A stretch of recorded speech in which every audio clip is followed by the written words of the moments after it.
itu membuat celana di atas mata kaki sunat atau tidak? Sunnah ya? Sunnah. Pakai jenggot? Sunnah. Ngapal Quran? Sunnah juga. Mana lebih sibuk orang sekarang ngurusi celana atau ngapal Quran? Saya mohon maaf itu kalau ada yang tersinggung dengan itu. Itu namanya gak ngerti fiqhul aulawiyat, skala prioritas namanya. Bahasa kerennya itulah, skala prioritas. Bahasa fikihnya fiqhul aulawiyat.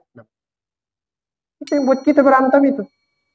Ini nggak penting, tapi dipenting-pentingkan. Ini sangat penting, tapi dianggap nggak penting. Ya sudah ribut. Ribut. Suka kali ribut. Nah, apalagi ditambah bumbu-bumbu dengan bahasa Suryani. Bertambahlah masalah kita lagi. Saya selalu sorot fenomena yang aneh-aneh ini. Muncul. Belum lagi saya lihat di YouTube itu. Aneh-aneh sekarang. Suka buat cerita bohong. Hurafat-hurafat. Dalam beragama. Itu bahaya itu. Tidak boleh kultus kepada tokoh. Nggak boleh itu. Asal disebut gurunya betul semua. Itulah yang buat berkelahi itu. Itulah dia. Salah satu sebab. Asal gurunya betul. Tidak begitu beragama ini. Jadi mudah-mudahan kita ini bisa kompak lah. Seperti malaikat tadi itu harus berjamaah. Itu satu Pak pesannya. Qalu, mereka berkata. Malaikat itu. Yang kedua, apa itu Ustaz? Berkata. Ini lebih analitis sedikit. Supaya dapat ilmu. Seperti kata Dr. Bahtiar tadi. Qalu berkata.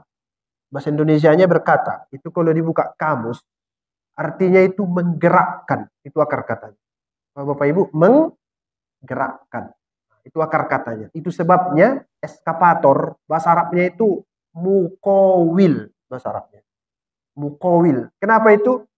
Dia bergerak dan dia menggerakkan tanah itu diambilnya kan. Sehingga pindah dari satu tempat ke tempat lain. Namanya itu menggerakkan. Nah, berkata itu menggerakkan lidah. Itu maksudnya. Itu maksudnya. Akar katanya dari situ. Berarti setiap kita gerakkan lidah kita, bahasa Arabnya itu qola, yaqulu qaulan. Nah, dalam bahasa Indonesia artinya apa tadi? Berkata. Jadi gerakkan lidah. Biarpun huruf-hurufnya belum jelas, kalau dia sudah bergerak boleh disebut qaulan, perkataan. Nah, itu dia, asal bergerak lidah itu. Nah, pertanyaannya, kapan manusia itu ketika menggerakkan lidahnya mengeluarkan suara yang pelan dan mengeluarkan suara yang keras. Nah, kalau dia pelan namanya berbisik. Bisik dia, tapi bergerak juga lidahnya kan? Kalau dia kuat namanya berteriak. Ini sangat teknis sekali. Nah, kita lihat. Malaikat yang berdialog dengan Tuhan tidak berbisik, tidak berteriak, tapi di tengahnya itu. Apa namanya itu? Moderasi. Ya Pak. Wasatiyah. Pertengahan-pertengahan. Begitulah maunya kita berguru itu Pak. Berguru itu begitu. Ini kan lagi berguru sama Tuhan ini, malaikat ini sekarang. Ya kan? Itu orang-orang tarbiyah jadikan ayat ini sebagai apa itu? Interaksi edukatif namanya. Dalam bahasa teknisnya itu. Kalau kita jadi murid, jangan pelan kali suaranya. Nanti gurunya bisa salah tangkap, salah paham. Jangan juga berteriak, nanti tersinggung gurunya. Begitulah yang belajar-belajar ini juga. Ada kata Al-Quran, wabtaghi baina dzalika sabila. Carilah dalam kehidupan itu selalu yang pertengahan-pertengahan. Begitu hidup itu. Misalnya, dia pergi takziah ke Mandailing Natal. Satu rombongan. Mobil. Dia bos di mobil itu. Pimpinan. Asal makan supaya tidak boros di tempat yang paling murah makan. Satu rombongan itu. Berapa satu porsi nasinya? Rp3.000. Kenapa ini? Penghematan. Ini adalah ajaran agama. Tidak boleh boros. Tiba-tiba dia marah. Dimarahi dia sama anggota-anggotanya. Pelit kali bos ini. Satu. Yang kedua, berangkat dari kota Medan, makan di rumah makan mewah. Semua harus mewah. Di Danau Toba. Sampai pulang di kota Medan, habis duit. Dua-dua itu Pak, tak betul itu. Yang tadi itu. Satu, pelitnya minta ampun. Bernapas pun payah sama dia, bayar. Tak betul. Yang satu lagi, borosnya minta ampun. Jadi bagaimana yang betul? Pertengahan-pertengahan. Jangan pelit kali sampai menderita hidupnya. Tak pernah dimakan yang enak. Tak pernah makan enak dia. Sehingga kulitnya pun jadi kuning udah. Payah, tak ada vitamin di kulitnya itu lagi. Jangan gitu. Tapi jangan boros sekali Pak. Jadi tengok ini. Contoh dari kita ya Pak. Tidak kuat suaranya, tidak juga berbisik. Wasatia dalam kehidupan. Pertengahan. Itulah yang enak sebenarnya. Itu sebabnya Bapak Ibu sekalian.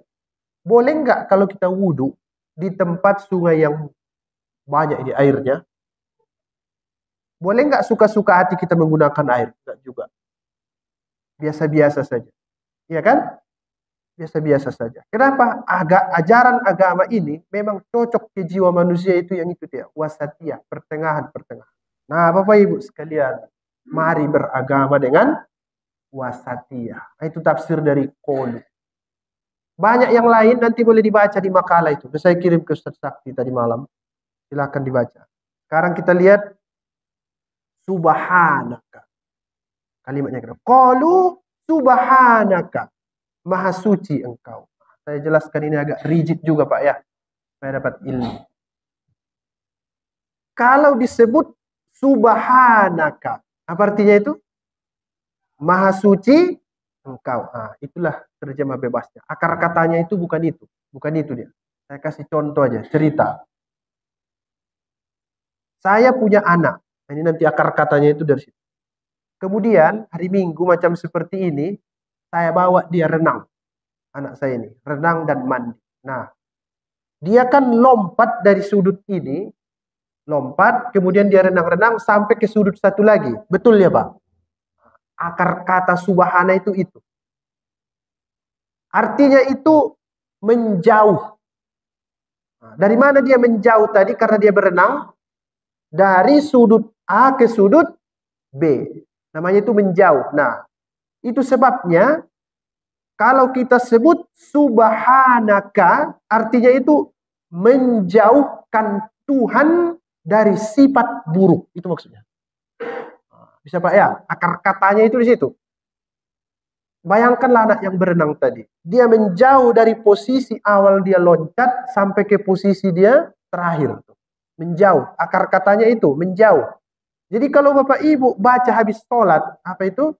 Subhanallah, Subhanallah, Subhanallah. Ada itu ya? 33 kali kan? Nah, ini yang NU ya. Muhammadiyah Salafi tunggu dulu. Tidak apa-apa juga.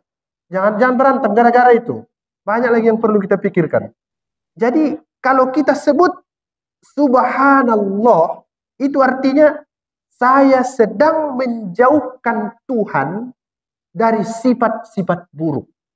Coba ditanamkan itu ketika zikir itu. Ditanamkan di dalam hati. Menjauhkan Tuhan dari sifat-sifat buruk. Kenapa?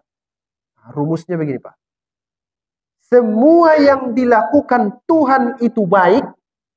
Dan semua yang baik itu perbuatan Tuhan. Saya ulang sekali lagi. Ini kunci dalam ilmu tauhid namanya. Nanti tanyalah Ustaz Iqbal yang lebih ahli. Semua yang dilakukan Tuhan itu baik. Dan semua yang baik itu adalah perbuatan Tuhan.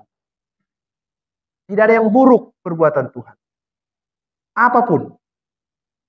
Ustaz, saya sakit. Baik. Ustaz, keretaku hilang. Baik. Ustaz, suamiku hilang. Baik.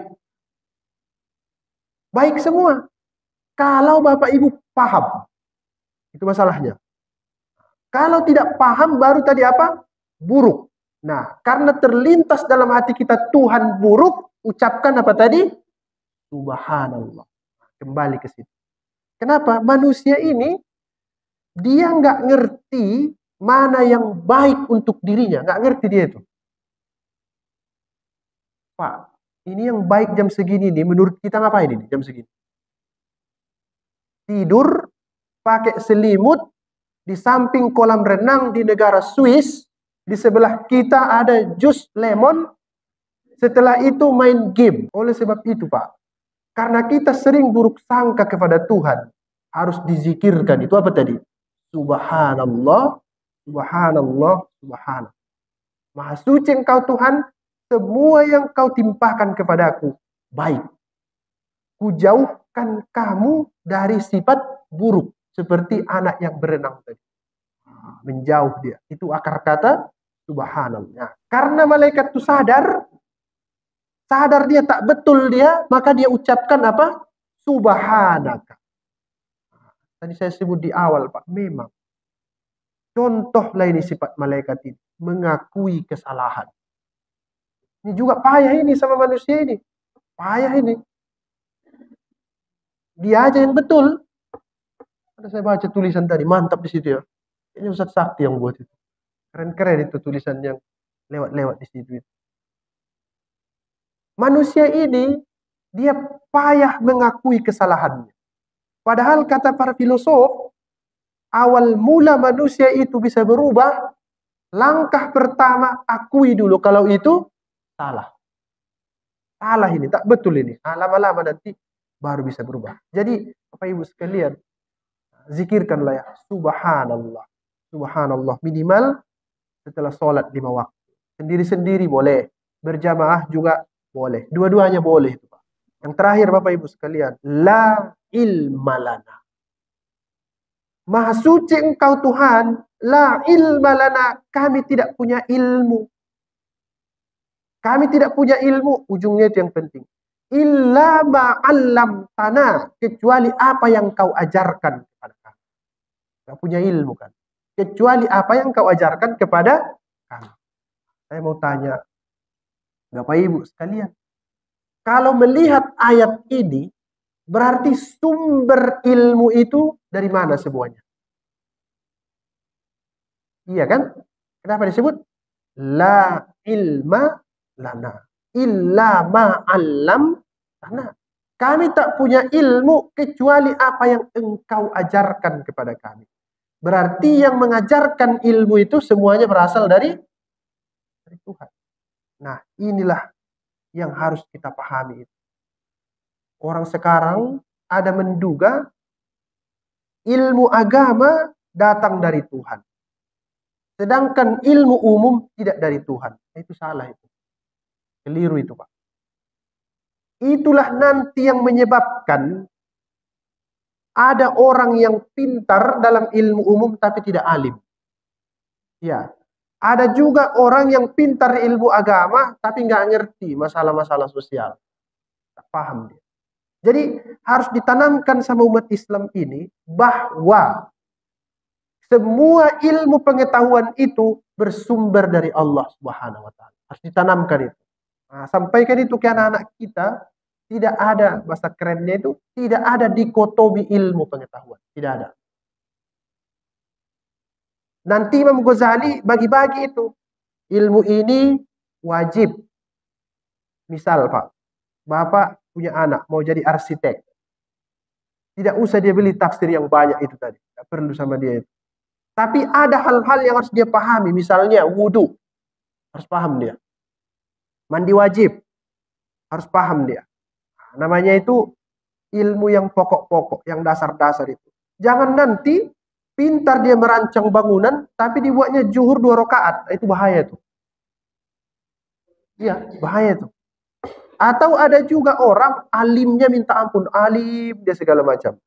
Tapi pas bajunya koyak, menjahitnya pun tak pandai dia. Tak betul juga. Karena dia nggak ngerti semuanya kan. Kita harus paham ini. Illa ma'allam tanah. Apa yang kau ajarkan kepada kami. Jadi sumber ilmu itu semuanya dari Allah Subhanahu wa taala. Harus begitu kita. Siapa itu Ustaz yang buat beda-beda itu dulu? Penjajah. Nah, itu Belanda itu tuh. Dipisah-pisahnya ini sumbernya dari alam, ini sumbernya dari enggak betul. Kalau betul ilmu fisika itu bersumber dari alam, pertanyaannya yang ciptakan alam siapa? Allah juga. Sama. Saya periksa Ustadz, cara orang jual beli segala macam. Kemudian lahir ilmu baru, namanya ilmu ekonomi. Saya periksa Ustadz, bagaimana cara orang mengatur negara. Baru saya tulis, namanya ilmu politik. Saya cerita, saya teliti bagaimana cara orang berinteraksi antara masyarakat miskin, masyarakat menengah, masyarakat orang kaya. Kemudian saya tulis namanya ilmu sosiologi. Beredar ilmu kan? Saya periksa itu Ustaz, bagaimana cara orang mengungkapkan bahasa, bagaimana berceramah. Lahir namanya ilmu retorika. Pertanyaannya Pak, yang menciptakan manusia yang jualan, yang menciptakan manusia yang bertransaksi tadi, menciptakan mengatur negara, itu semua siapa? Allah. Berarti ilmu itu sumbernya satu. Nah, dulu, mohon maaf. Inilah masalah kita secara kesejarahan. Di Republik ini, pendidikan yang asli itu pesantren. Punya kita itu, asli itu. Kita adopsi, kita ubah dari warisan Hindu dan Buddha. Punya kita itu, namanya indigenous, bahasa kerennya. Tapi waktu kita merdeka, yang dinegerikan bukan yang itu. Yang diwariskan oleh Belanda itulah school itu sekarang. Itu masalahnya. Sehingga sekarang terpisahlah ilmu itu jadi dua. Di pesantren diurus apa? Ilmu agama. Di school tadi diurus ilmu-ilmu umum. Jadi kesimpulannya, pahamilah Pak, ilmu itu semua, politik, sosial, budaya, ekonomi, sosiologi, antropologi, fisika, kimia, semua bersumber dari Allah Subhanahu wa taala. Mudah-mudahan anak-anak kita yang sekolah sekarang ini pendidikannya makin bagus. Paham dia epistemologi ilmu, bahwa la ilma lana illa ma'allam tanah. Begitulah kira-kira. Mudah-mudahan Bapak Ibu sekalian, kajian kita sungguh ini bermanfaat. Yang mau saya tegaskan terakhir adalah bahwa kita dipercaya untuk menjadi khalifah di bumi ini.